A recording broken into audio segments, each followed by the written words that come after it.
Nani here from Bahrain, here in my living room again. Today I'm going to do a tutorial. I'm going to go through Cobra pose, also known as Bhujangasana. So I should have done this a long time ago, but no shoulda, woulda, coulda. The timing is now. So I'm going to start really basic, really basic, and slowly progress upward.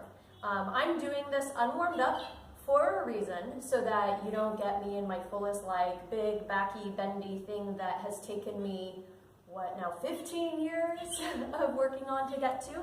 So get your mat, and if you have one of your yoga, especially if you're newer to the practice, or anyone, grab a yoga block if you have one. If you don't have a yoga block, what I'd like for you to do is grab a blanket that you can roll up to be really tight, not too big, something, even like a towel or that you can roll up to be about, yay big and about this wide or round. We're going to use this between our legs to help really ground the lower body. So go ahead and get that. Pause it if you need to go get it. Otherwise, get your mat. What we're going to do is we're going to come to the floor. I'm just going to go over the pose first, and then we'll look at maybe a little transition into it. So when you come to the floor, go ahead and come down onto the ground. The tops of the feet are on the ground as well, okay? Here's the thing. Depending, this is one of those, like, what you won't hear in a yoga class unless you're in a room full of women. And even then, I've never had a yoga teacher tell me this, but I do share it often in my classes if it's all women. Depending on your chest size, lying on your belly is very uncomfortable. Even if you have extra skin, extra muscle, extra weight right here in the abdomen, it's not comfortable to lay here. So when you get to the ground, make it comfortable. Move stuff off to the side if you need to. Another thing is take your breasts and move them up so you're not squishing them. It hurts. Sadly, I didn't know that until I was pregnant with my first, and I couldn't believe I didn't know that verbal cue when teaching. So now I say it. When you come to the floor, if you need to make that slight adjustment, even if you're in a big class and no one tells you to, it should be comfortable. A lot of these poses were not designed for curvy, voluptuous women, and so we have to make the adjustments as needed to make the pose accessible to us. So when you come to the ground, okay, untuck the toes, press them firm, press your foot, the top of your foot, firmly into the floor. I'm going to start with the feet and work upward. A lot of people just think, oh, Cobra, here we go, lift up, okay? But when you're starting, oftentimes you don't have that strength in the arms and the back. And what most often happens is because people want the pose to look bigger, or what the teacher's doing or what the person next to them is doing, their feet come off as well, and they don't have the strength and they're doing this, and it causes a lot of extra tension or compression. And right here at the sacrum, L4, L5, which is fine, they're designed to do that, but repetitive motion doing this pose in the wrong way is going to cause actual injury, and we don't want that, and that's why we're doing this tutorial. This pose, like all poses, starts with a nice solid foundation. For those of you who've been studying yoga for a while, Sthira Sukham Asana. I come back to that every time, every pose. So Sthira, the foundation. In this pose, you have to think about the pose in itself too, the name, Cobra. If you've ever seen a cobra lift off, its tail, the lower half of its body, is solidly planted on the floor. And with that strong foundation, the upper body and the head can float up and be like a snake. So think of yourself that way. Everything from the waist down is solid. It's anchoring. It's your foundation. So in order to do that, you're going to have to press the tops of the feet into the floor. You're going to have to engage the legs. So you're isometrically contracting the legs or hugging all the muscles around the bone. But my legs aren't popping up. They're staying down. Now, this is where you get into different teacher variations. Some people will say zip up the legs or bring your big toes together. You can do that. If you feel any pinching in your lower back, one thing you might try is bringing your feet hip width apart. That's fine too. Okay. Another thing you can do, and this is where you're going to grab your block or your rolled up towel bolster, is to help ground you, to help keep your legs on the ground. You can take the block, bring it between the legs, and see my feet are still hip width apart. Depending on the size of your body, you might have to turn the block a thicker way. I'm going to squeeze in on the block at the same time. The tops of my feet are pressing into the floor. Okay? I'm looking back because I noticed I naturally had my right toes turned out when I started to press down. And over time, the more you become aware of your body, you're going to want to make sure that your feet are not turned in and not turned out, that they're generally in alignment. Heel with the back of your Achilles. Okay? So from there, again, foundation, top of the feet pressing in. My legs are isometrically contracting, and this time with the block or your bolster between your legs, you're gently squeezing in. Now from here, it's not just, now that you have a nice foundation, oh, you're going to be able to pop up. Actually, what you're going to find is with a stronger foundation, you might find that lifting, you don't lift as high. And that's fine. It's not about how high you go. It's about getting the benefits of the pose for your particular body and where your body is at today. So, nice, strong, solid foundation. Again, top of the toes pressing to the floor, legs tight. This time I'm gently squeezing in. I'm not squeezing in with all my force, but it's hugging in on that bolster. Your hands are going to be about shoulder, right underneath your shoulders at the beginning. As your back begins to become more supple, more open, more flexible, you might find that bringing your hands closer to the chest line, the thumb in line with the nipple line, is going to be more beneficial for you. But at the beginning, your hands are a little higher.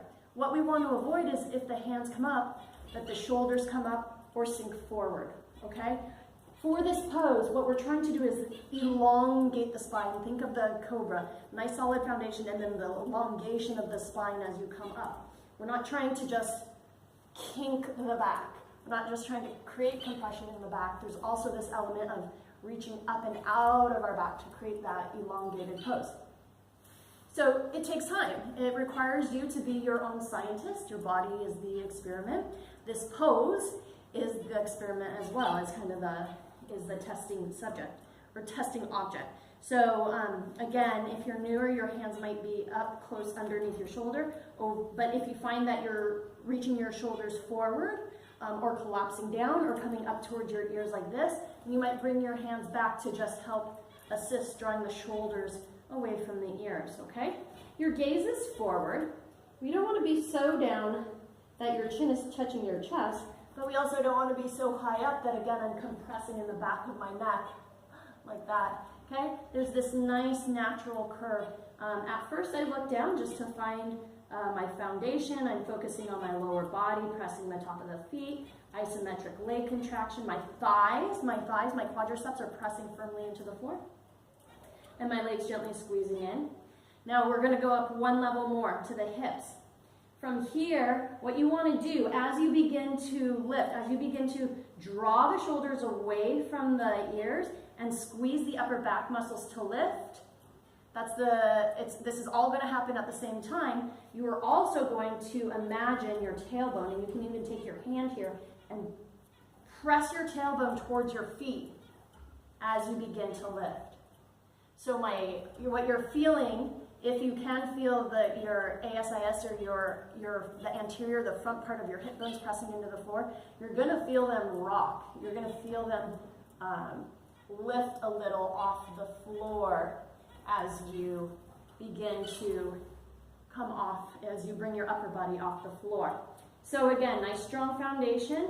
And then this next part, my tailbone is reaching towards my heels. As my tailbone reaches, pulls towards my heels, my legs still staying strong. There, your shoulders away from your ears and squeezing your shoulder blades together to lift the upper body off the floor. Okay, again, and then coming all the way up to the neck and the head and the gaze, not too far down, not too far up. Nice, gentle curve in the neck here. I'm looking, my gaze right now is right about here. Okay, so, and I'm breathing. That's the aspect of yoga. First you have the form and then you have the breath. Okay, trying to take nice deep breaths. At the beginning, you might find that holding it for one breath is your limit, it's your max, just because the whole body begins to shake. So you'll come back down. That's fine. Another thing you'll find me do a lot in my classes is actually to use this throughout practice, not only as a warm-up, but to slowly open the spine and to bring more strength to the back, where you'll do it with your breath. So you'll do an inhale to lift, same foundation and all the same principles we just discussed. Nice strong solid foundation, shoulders away from the ears. Squeeze my upper back and tailbone to my heels to lift. On the in breath, breathe in, and then to breathe out, I'll come back down.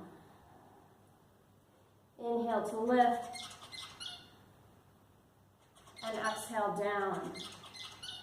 So one thing you'll feel in your hands if you're doing this properly, it's gonna almost feel like you're trying to pull your hands back towards your waist. But obviously you don't see my hands moving, but the feeling, the sensation I'm getting is my hands are trying to pull back towards my waist, and I use that energy, I use that, the opposite action to draw my chest up and gently forward with my gaze.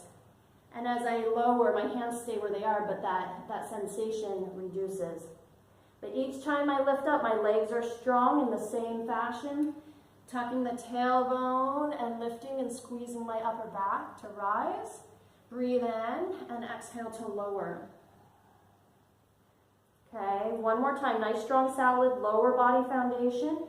Tuck the tailbone, inhale to rise, or tailbone towards your heels, towards your feet.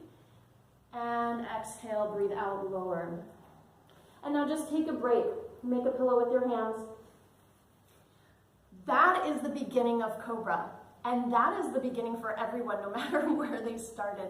Now, some people are naturally endowed with flexibility. They were dancers, they were gymnasts, whatever. And they might come to a yoga class and they already have that foundation. It might be their first yoga class and they're able to, get their toes and their head to connect. But listen, it may be their first yoga class, but their foundation began with their dance, with their gymnastics, etc. So you can't really compare yourself to anyone else. You don't know anyone's history. Also keep in mind that a lot of people that I work with who are naturally flexible oftentimes don't have the counterpart to that, which is the strength, the core strength, the mind, a lot of mind strength, but mind strength. So again, never compare yourself with anyone else in class. Everyone has their own thing they're working on, and it always comes back to, as a yoga teacher for me, creating a balance between stira, the foundation first, and then after that, the openness, the sweetness, the flexibility, both body, mind, and experience on your mat. So, where do you go from here? What if that feels no big deal? It feels there's no pinching in the back, and you have the strength, you've been practicing just for a little while, and you want to explore going a little higher. That's fine, it's the exact same foundation. I'm just going to keep the block there for now. You might choose to do that as well. Okay, same foundation, top of the toes, strong legs, thighs pressing into the mat, gentle squeezing in. As I come up, again, the higher you go, typically the hands come closer towards the chest line. But I'll show you where my hands were previously. They were right about there. I can tell because my mat's still warm. So what I'm going to do, tailbone towards the feet, and as I do that, I'm going to lift up. Inhale, breathe. But if I'm open in my spine, and if I have no pinching in my back at all, which I don't right now, again, I've been doing this for a long time, what I begin to do is I pull even more with my hands. Okay, my hands are pulling that direction towards my waist. And as I do that, you'll notice how my chest comes forward. It's almost like there's a string here and it's pulling me forward, okay? So that's how you slowly begin to lift, lift, lift, lift, lift, okay? And that's where I'm starting to feel my edge today. On other days, I'm gonna slowly lower down. On other days, or at different parts of my practice, if I'm more warmed up, you'll be able to feel. It'll feel easier to come up higher, and maybe your arms will be able to straighten or become straight. But again, that's not necessarily like the end all of that pose. It's about meeting you where your body is today and really respecting your spine in this pose. So, do the Cobra pose at the beginning of class as your body needs. As your body warms up, your Cobra pose will likely move. It'll change because as the body becomes more supple, it'll open up naturally. So the Cobra pose that you do at the beginning of the class may look entirely different than the Cobra pose you do at the end of the class. And that's awesome. That is part of your practice. That is part of the whole science of yoga and the postures themselves. and allowing you to connect with your body. So I hope that was very helpful for you today. I guess I can come to a seated position. I hope that was helpful for you today. If you have any questions, you can email me, send me a comment down below. I'm here for you, and I'm really gearing up to do a lot more filming now that I think I have my technical issues figured out. So thank you for joining me today. From my heart to yours, aloha and namaste.